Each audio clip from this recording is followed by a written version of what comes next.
الحمد لله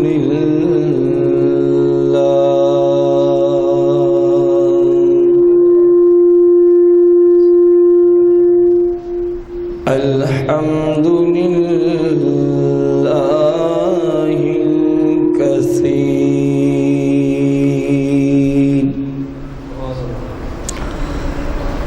والصلاة والسلام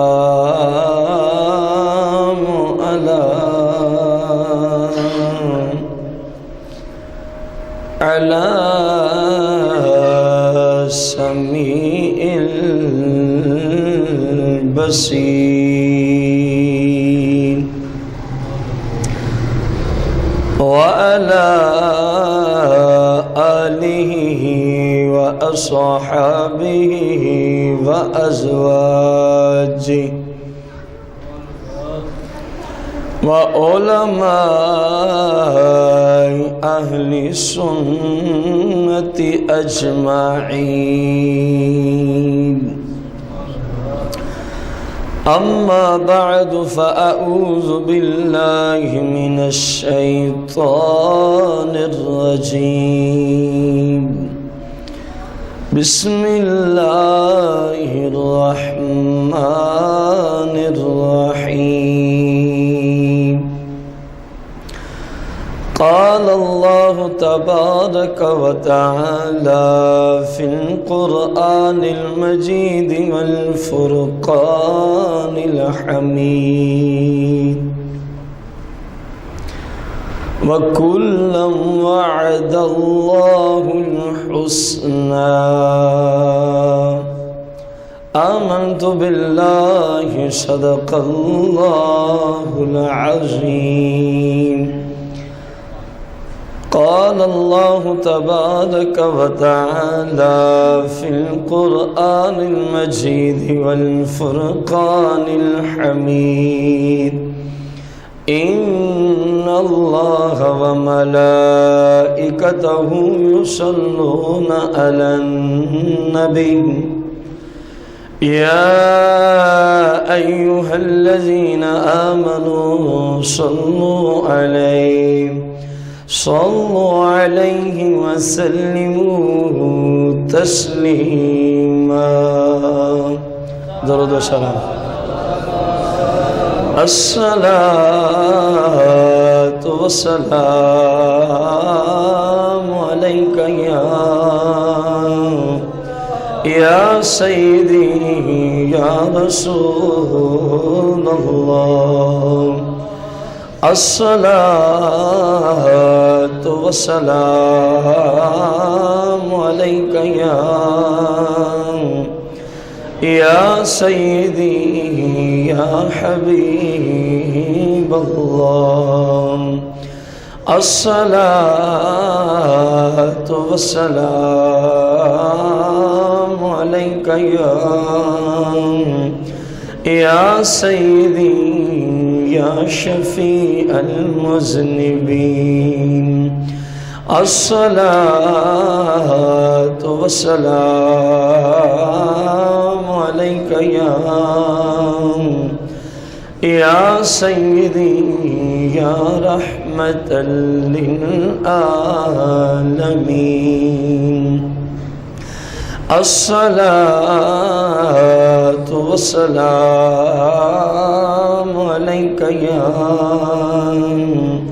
يا سيدي يا جد الحسن والحسين. مولاي صل وسلم دائما أبدا على حبيبك خير الخلق كلهم.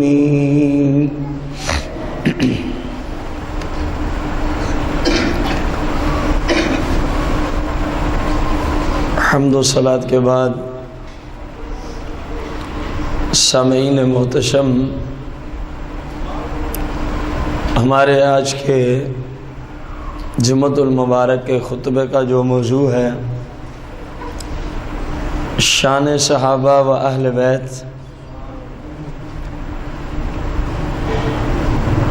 یہ بات ذہن میں رکھیں، قرآن و حدیث کی روشنی میں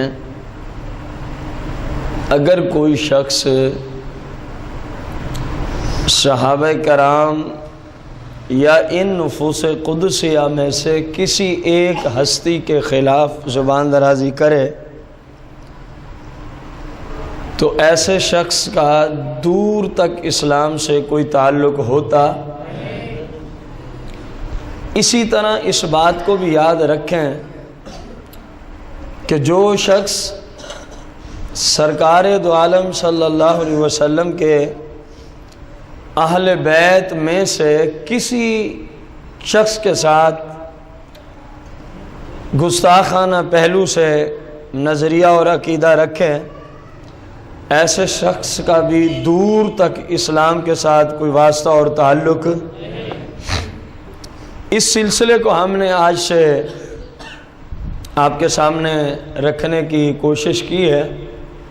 اس سلسلہ کی آج قسط نمبر 1 ہے۔ انشاءاللہ ہم کوشش کریں گے جب تک بھی یہ موضوع چلے گا قرآن اور حدیث سے ہی سارے باب کو چلایا جائے۔ الحمدللہ ہم مسلمان ہیں، ہمارا مسلک اہل سنت و جماع ہے، اور فقہ میں ہم بحمدی تعالی اقتداء کرتے ہیں سیدنا امام اعظم ابو حنیفہ محمد نعمان بن ثابت رضی اللہ تعالی عنہ کی۔ اس وجہ سے ہم حنفی بھی کہلاتے ہیں، اس وجہ سے ہم حنفی بھی کہلاتے ہیں۔ سرور دو جہاں مالک کون و مکان علیہ الصلاۃ والسلام کا فرمان عالی شان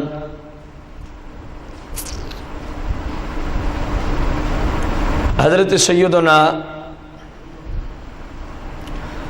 عبداللہ رضی اللہ عنہ فرماتے ہیں، قال سمیت انس رضی اللہ عنہ، کہتے ہیں کہ میں نے حضرت انس سے سنا ہے۔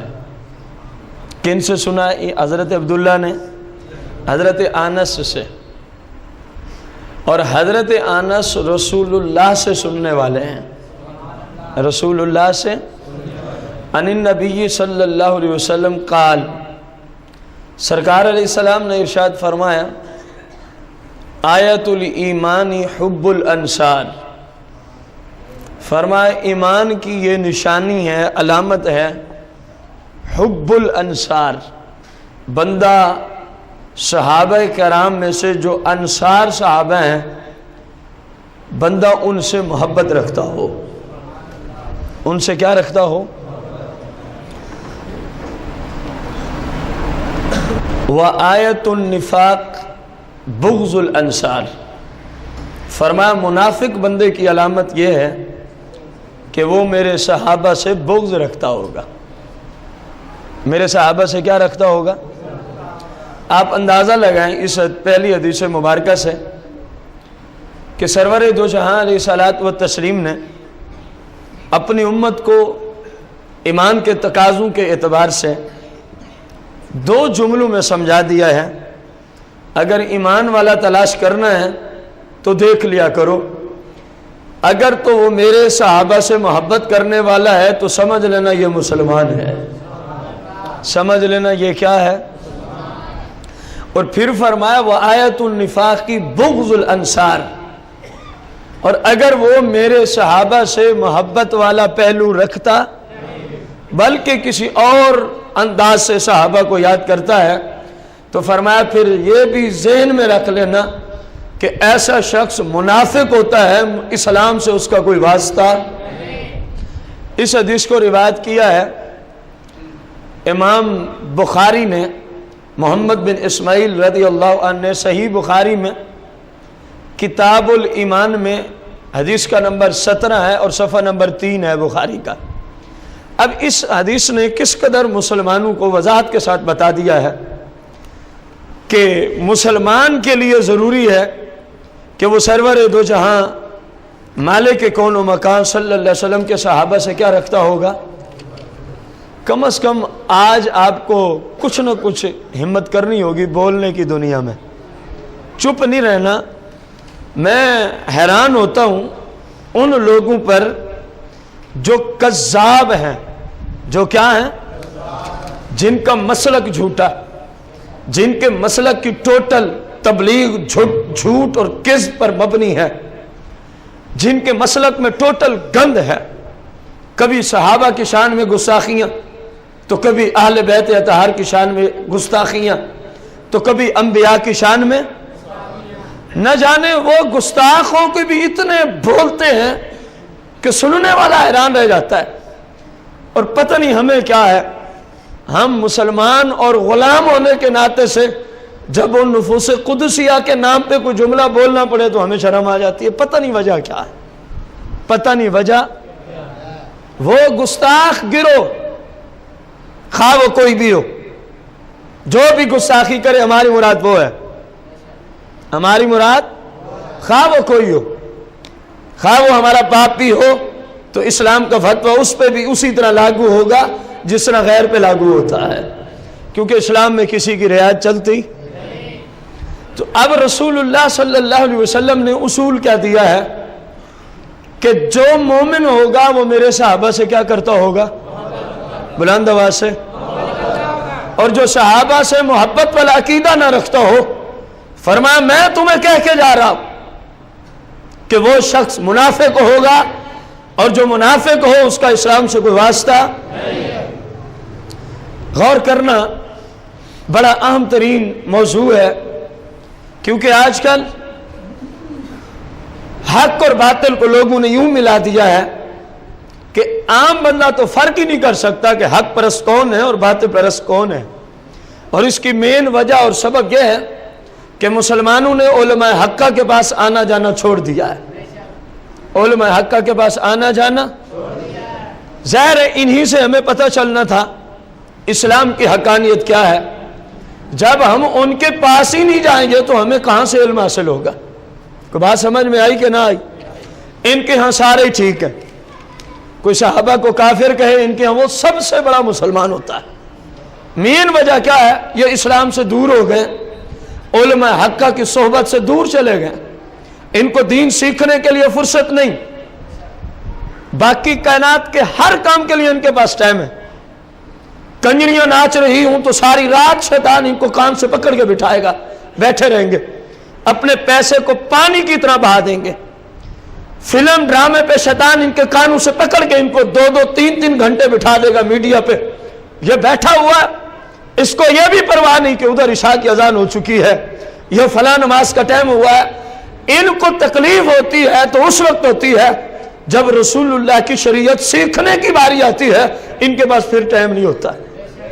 جن کے پاس بھی نہیں ہوتا میری مراد وہی ہے۔ سمجھ آ رہی ہے آپ کو بات؟ تو جب دین کو وقت نہیں دیں گے تو حالت بھی یہی ہوگی، گھر سنیوں کے ہوں گے اور نوع خانی ہو رہی ہوگی، پھر حالت یہی ہوگی۔ گھر مسلمان کا ہے، کبھی سوچا ہے؟ وہاں نوع چلتے۔ یہ حالت آخر اس تک کیوں پہنچی ہے؟ کاش کہ مسلمانوں نے اپنے علماء سے رابطہ رکھا ہوتا، کاش کہ مسلمانوں نے اپنا دین سیکھا ہوتا، تو آج اللہ کی لعنت والے کام کم از کم ان کے گھروں میں نہ چلتے۔ ایسے ہوتا کہ نہ ہوتا؟ آج کیا ہے، وہ سمجھتے ہیں شاید محرم میں نوحہ کے سوا کوئی اور چیز سننا ویسے ہی گناہ ہو گیا۔ بد مضمون ان پہ اتنا اثر انداز ہو گئے کہ وہ سمجھتے ہیں مسلمان، لیکن ان کا ذہن اتنا اسلام سے دور ہے، وہ سمجھتے ہیں بس نوحہ ہی محرم میں چل سکتا ہے۔ ماتم کی ساری ویڈیوز دیکھی جا سکتی ہیں، اس کے سوا اور کسی چیز کی طرف جانے کی شاید اجازت ہی معاذ اللہ نہیں ہے۔ انہیں یہ نہیں پتا کہ سرور دو جہاں نے ارشاد فرمایا ہے، جو نوحہ سنے، جو نوحہ پڑھے، اللہ کریم قیامت کے دن جہنم کے کچھ لوگوں کو، سننے اور پڑھنے والوں کو اس کنارے میں ڈالے گا اور کچھ کو جہنم کے اس کنارے میں ڈالے گا۔ جتنے بھی مجرم جہنم میں ہوں گے اللہ ان کو فرمائے گا اب کتوں کی طرح ان کے اوپر بھونکتے رہو، جس طرح دنیا میں تم نوحہ سنتے تھے اور نوحہ کو پڑھتے تھے۔ آج ہمارے گھروں میں نہیں چلتے، وجہ کیا ہے؟ اسلام سے دوری، اسلام سے اور جھوٹے نام نہاد لوگ۔ اگر امام عالی مقام کا سال میں 10 دن نام لے تو اس کا یہ مطلب ہے کہ اہل بیت اطہار کے وارث وہ ہو گئے جو میرے امام کے قاتل ہیں، جنہوں نے میرے امام کو شہید کیا، جنہوں نے میرے اور ساری کائنات کے امام کو خطوط لکھ کے ان کوفیوں نے امام علی مقام کو کہا کہ آپ تشریف لیں، ہم آپ کے باپ کے شیعہ ہیں، ہم آپ کے ساتھ کھڑے ہیں۔ جب امام علی مقام نے کثرت دیکھی خطوط کی، جب کوفہ میں پہنچتے ہیں تو یزید نے اعلان کرا دیا تھا کہ جس نے ان کا ساتھ دیا ہم ان کے سر ان کے تن سے جدا کر دیں گے۔ ان کوفیوں نے بے وفائی کی۔ جب میرا لجپال حسین وہاں پہنچتا ہے، ان بے ایمانوں نے گردنیں نیچے کر کے تلواریں بلند کر لی اور کہنے لگے کیونکہ دولت کے پجاری تھے، یزید نے ان کو دولت کا لالچ دیا، یزید نے ان کو منصب کا لالچ دیا اور کہا جو امام حسین کا ساتھ دے گا اس کی گردن میں کیا کر دوں گا۔ ان بے ایمانوں نے خط لکھ کے امام کو بلایا اور بے وفائی کی۔ تو قاتل ہوئے کہ نہ ہوئے؟ امام علی مقام کے دشمن ٹھہرے کہ نہ ٹھہرے؟ آج ان کی تعلیمات ایک سنی مسلمان کے گھر چلتی ہوئے میں نظر آتی ہیں۔ بھائیو، مر جانے کا مقام ہے، ڈوب مرنے کا مقام ہے کہ ایک بندہ رسول اللہ صلی اللہ علیہ وسلم کے اہل بیت کا بھی دشمن ہو، رسول اللہ کے صحابہ کا بھی، اور انہی کی تعلیمات ان کے گھر چلیں جو صحابہ کے بھی غلام ہوں، رسول اللہ کی آل پاک کے بھی غلام ہوں۔ مر جانے کا مقام ہے کہ نہیں ہے؟ ڈوب مرنے کا مقام ہے۔ لیکن یہ حالت ہوئی کیوں ہے؟ اسلام سے دوری، اسلام سے دوری۔ رسول اللہ نے تو اس انداز میں امت کو درس دیا ہے کہ اگر کوئی رسول اللہ کی احادیث اس عنوان پہ پڑھ لے، سن لے، قیامت تو ممکن ہے، لیکن ایسے لوگوں سے اس کا کسی انداز میں واسطہ اور تعلق ہو سکتا۔ اب ایک ہی حدیث ابھی آپ نے سنی ہے، سرکار کی اس حدیث کی روشنی میں آپ کو سمجھ آتی ہے ادھر کوئی اسلام ہے؟ اور جن کے کلموں میں یہ ہو کہ صحابہ کافر ہیں، جن کی اذانوں میں یہ کلمات ہوں کہ ٹوٹل صحابہ کافر ہیں، میں آپ سے پوچھتا ہوں ایسے لوگوں کا اسلام سے کوئی واسطہ ہے؟ لیکن بدقسمتی یہ کہ ہمارے مسلمانوں سے تعلق بھی رکھیں، ہمارے سنی مسلمان ان کی تعلیمات کو اپنے گھروں میں چلنے بھی دیں۔ مر جانے کا مقام ہے، اس کے سوا میں اور کوئی جملہ بول سکتا؟ سرور دو جہاں مالک کون و مکان علیہ الصلاۃ والتسلیم نے صحابہ کرام کو خطبہ دیا۔ ان ابی ہریرہ رضی اللہ عنہ قال قال رسول اللہ صلی اللہ علیہ وسلم، سرکار نے فرمایا اے میرے غلاموں سنو، میں دنیا میں تمہارے پاس آیا، ظاہری طور پہ میں تمہارے پاس، تم میں سے بہت سارے لوگوں نے دین کی وجہ سے میری ہیلپ کی ہے، دین کی وجہ سے کیا کی ہے؟ ہیلپ کی ہے۔ سرکار علیہ السلام نے فرمایا میں نے ہر احسان والے کا احسان جو ہے وہ پورا کر دیا ہے، جس نے بھی جس انداز میں دین پہ احسان کیا، اے صحابہ کی جماعت، اے اہل بیت کا گروہ، میں نے سب کے احسانات کا بدلہ چکا دیا ہے، سب کے احسانات کا بدلہ چکا دیا ہے۔ فرمایا ہاں ایک ہستی ایسی ہے تم میں سے جس کے احسان کا بدلہ میں دنیا میں نہیں دے کے چلا، بلکہ قیامت کے دن میری طرف سے رب ہی اس کو اس کے احسان کا بدلہ عطا فرمائے گا۔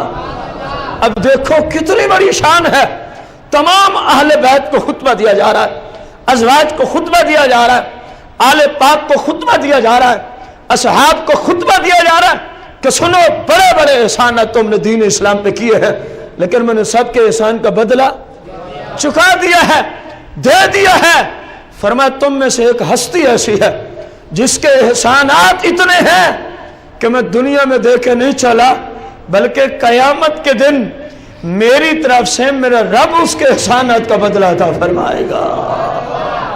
اور سرکار نے اس ہستی کا نام لیا، فرمایا سنتے ہو وہ سیدنا ابو بکر صدیق کی ہستی ہے۔ وہ کون ہے؟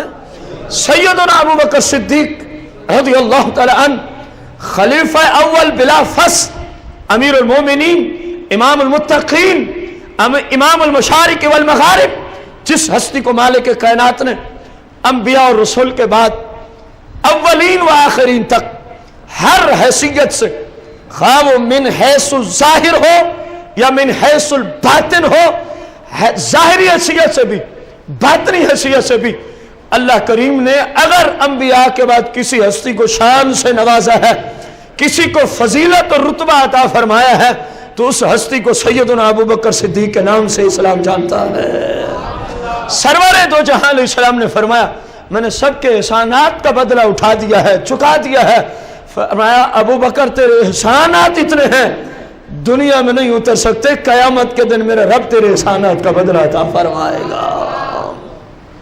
اور پھر وما نفعنی مال احد قط ما نفعنی مال ابی بکر رضی اللہ عنہ۔ رسول اللہ کے جملے سنو، جس ہستی کو سرکار سے اتنی نسبت ہو، جس ہستی کی سرکار اتنی شان بیان کرے، آج لوگ اسی شخص کو کفر کے فتوے دیں۔ چلو ان کو تو جہنم میں جانے ہی دو، وہ تو ہیں جہنم کا ایندھن، بات ان کی نہیں ہو رہی۔ رونے کا مقام یہ ہے کہ جو ابو بکر کو خلیفہ اول بھی مانے، مسلمان بھی مانے، رسول اللہ کا سچا عاشق بھی مانے، افسوس ان مسلمانوں پر ہے کہ وہ ایسے ظالموں سے تعلق بھی رکھیں، ایسے ظالموں سے تعلق بھی رکھیں۔ سرکار کے جملے تو سنو، کیا فرمایا؟ فرمایا وما نفعنی مال احد قط، فرمایا جب سے میں دنیا میں ظاہری طور پہ تشریف لایا ہوں، ما نفعنی مال احد، تمام اہل بیت بیچ میں، ازواج مطہرات بیچ میں، ٹوٹل صحابہ، فرمائے اتنا نفع کسی کے مال نے مجھے نہیں دیا کبھی بھی۔ ما نفعنی مال ابی بکر، فرمایا جتنا ابو بکر تیرے مال نے مجھے نفع دیا ہے، سارے صحابہ و اہل بیت ایک طرف کھڑے ہو جائیں، اتنا نفع تو انہوں نے نہیں دیا ابو بکر جتنا میں نے تیرے مال سے اسلام کی خاطر نفع اٹھایا ہے۔ غور کریں آپ، سرور دو جہاں علیہ السلام کس قدر شان اور فضیلت دے رہے ہیں، حالانکہ سرکار علیہ السلام تو خود ایسی شان کے مالک ہیں کہ اللہ کی ذات کے بعد، اللہ کی ذات کے بعد اگر کائنات میں مالک کریم نے کسی ہستی کو سب سے زیادہ شان عطا فرمائی ہے تو وہ ذات سرور دو جہاں علیہ الصلوۃ والتسلیم کی ہے۔ سرکار علیہ السلام سے زیادہ شان والا نہ کوئی نبی آیا، نہ قیامت تک کبھی کوئی جس کا یہ عقیدہ ہو کہ ممکن ہے وہ اسلام سے خارج ہے، وہ اسلام سے کیا ہے۔ دیکھو میں کسی کی شان بیان کروں اتنی بڑی بات نہیں، اگرچہ بڑی بات کیونکہ میری اپنی کوئی شان نہیں ہے۔ آپ کسی ہستی کی شان بیان کریں اتنی بڑی بات نہیں، اگرچہ بات بڑی اچھی ہے کیونکہ ہماری کوئی ویلی و شان۔ اور ابو بکر کی شان کون بیان فرما رہے ہیں؟ کچھ تو غور کرو مسلمانوں، طرز عمل تو دیکھو۔ ابو بکر امتی ہیں، رسول اللہ سارے نبیوں کے بھی آقا ہیں، اور ابو بکر صدیق کی شان رسول اللہ کی زبان سے صادر ہو رہی ہے، اور یہ وہی زبان ہے جس کو قرآن کہتا ہے وَمَا يَنْتِقُ عَنِ الْهَوَىٰ إِنْ هُوَ إِلَّا وَحْيٌ يُوحَىٰ، کہ میرا محبوب اپنی مرضی سے نہیں بولتا، بولتے سرکار دو عالم ہے، کلام اللہ کریم کا ہوتا ہے۔ تو جس ہستی کی شان رسول اللہ اس انداز میں بیان فرمایا کہ کسی کا بھی احسان میرے اوپر باقی نہیں ہے، پہلے جملے میں، حدیث کے پہلے جملے میں، سوائے ابو بکر کے، سب کے احسانات کا بدلہ دے کے جا رہا ہوں۔ فرمایا ابو بکر تیرے ابھی باقی ہیں، تیرے ابھی کیا ہے، اور ان کا بدلہ قیامت کے دن کون دے گا؟ فرمایا اللہ تجھے اس کی جزا، اس کا بدلہ عطا فرمائے گا۔ اور آگے کیا فرمایا؟ کتنے صحابہ، کتنے اہل بیت کے افراد تھے، فرمایا ان سب میں سے کسی کے مال نے مجھے، سرکار مال سے اسلام کا ہی کام کرتے تھے، کوئی ذاتی جاگیریں تو سرکار نے بنائی نہیں ہیں، جو بھی آتا اسلام پہ خرچ کرتے، جو بھی آتا۔ تو معنی کیا نکلا؟